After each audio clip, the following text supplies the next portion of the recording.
Nyato we. Enyade mebema heva mi apen kume egbe. Nyake. Mila balenkelele kwa. Nkwenye The Earth and Its Inhabitants.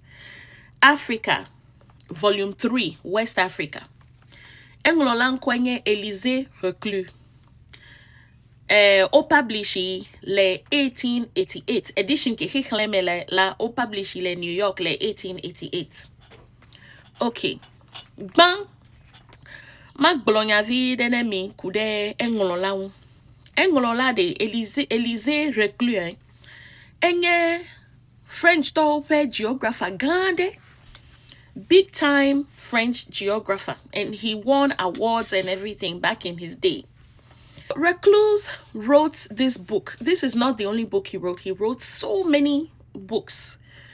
This series of The Earth and Its Inhabitants, Ejagbagba, Mulonucho, Hiheme Piteun, Ameketo, Hele Hiheme, their habits, the geography, the people, their customs, their histories. He tried to write about those people. And in fact, he received a lot of accolades and awards because of the accuracy of the information he put in his books. So he was very highly respected for this work, The Earth and Its Inhabitants. Okay. In this account, he's talking about the people who dwelled on the so-called slave coast. Because in West Africa, we had the Gold Coast, which later became Ghana. Then you have the Slave Coast, you have the Ivory Coast, the Grain Coast, etc. So he's talking about Epenigba in this account, which was called Slave Coast, and it was also called Kingdom of Judah. Megbolonyake vai, megbolonyake nemi vai po. Kakedo kome bema tuati nyade wele nyake meri. Bemi akpode be nyatefe na. Star Machlin, mele page 260.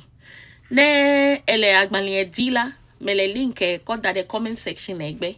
Ta atenwa le fimi for free. Okay, you can access this book for free. Okay, it's in the public domain, digitally archived. Okay, so page 260, babe. Apart from the Minas, who dwelt formerly west of the Volta, all the populations between that river, talking about the Volta, and the Ogun River, belong to the Eʋes.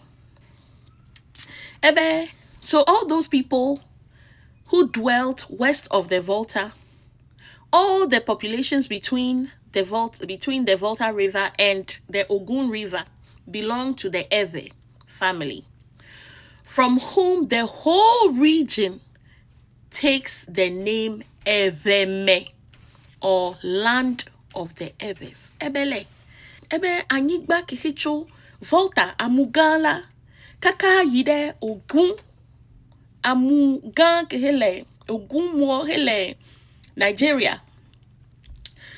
Anigba ma petede eya woyone ebe Eʋeme, the land of the Eʋes. Eʋeope anigba. Menyele glolo 1888 yawo publish agbaleke. Ape Ghana avana ho independence. Ape wavana chinemi be mia minge Ghana towe mia minge Togo towe mia minge de Benin towe de. Anigba mapete chokaka Volta yide Ogun River de. Obe Evenigba ima. Ta elo joy ape egbe ya mile Volta kake o ga mame be oti bele Volta mile Volta po kake be eve o panigba imi mi atowe evenigba cho kaka Volta ide Ogun River amede o church na be cho kaka Accra gake menye ya gblomelo eke he unlo dagbale me he me podi eya gblomele. Okay, mi aga yiji o ka gbolonya bubu de wele fike ke he o lebe mi len kude wan. Obe, the land west of the Ogun is held by the Yorubas, also known as Yaribas, here collectively known as Nago. Nyatepede, mi yo Yoruba towe be na Anago towe. Okay. Miaga Yiji. Obe, all the Ewe people are of tall stature and well proportioned, with more regular features and fairer complexion than the Wolofs. Many of the natives of the interior of Ewe land, are noted for their yellowish color and red hair.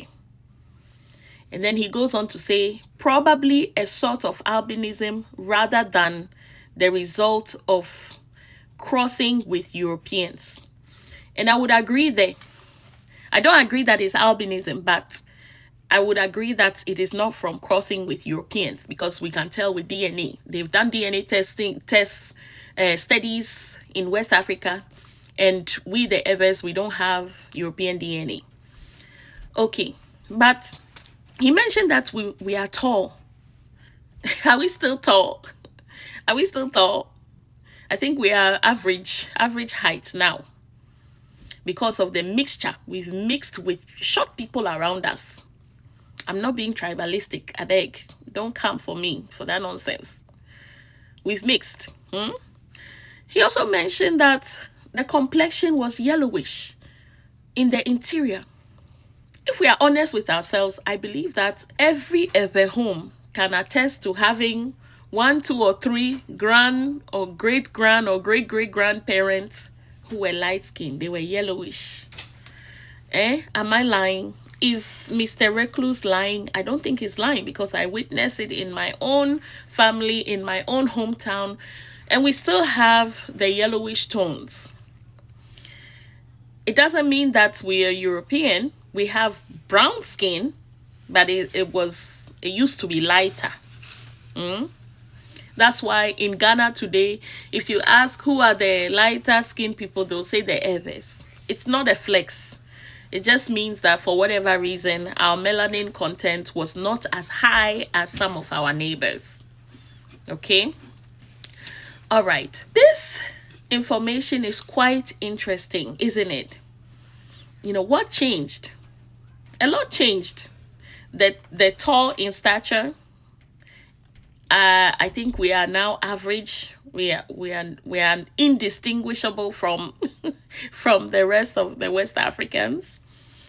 The tones, the skin tones, have also changed. Although we are happy to have more melanin, right? I, for one, am happy to have more melanin. All right. So what do you think? What do you think about this information that I just shared? There is more to the story. There's more. I would encourage you to read that book. I would also encourage you to read my book, A Chosen People, the Ewe from Kana. It's right here. This book is a life changer. If you haven't read it yet, you need to get it. This book is about pre-colonial Ewe African history. It's not only about the Eʋes, it's about we as Black people, African people. What were we doing before the Europeans came? What were we doing before the slavery, the transatlantic slave trade, and the Arab slave trade? What were we doing before then? It seems like all our history is about that. But we have history that predates that. So we need to know and teach our children. We teach ourselves, we teach our children. So get yourself a copy. Get a copy for a friend. All right. Stay blessed.